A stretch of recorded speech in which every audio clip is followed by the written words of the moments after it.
All right, well, a leading provider of substance abuse treatment is expanding services in the area. Devontae Martin visited the center and has the story.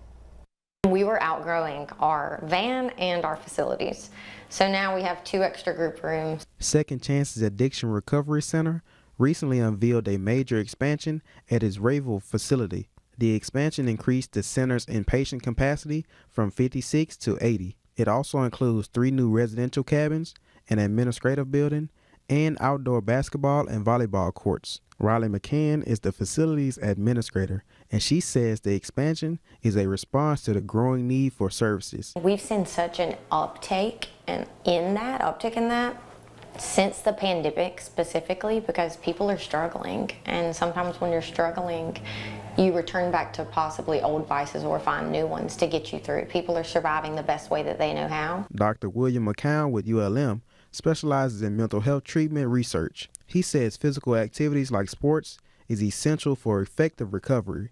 It's not like we can just give a person a drug and they'll be well. They often need residential treatment, and part of residential involves exercise, it involves cooking, it involves resocialization. So sports are very, very important. McCain spoke highly of the new administration building. She says the building will provide more space for outpatient services.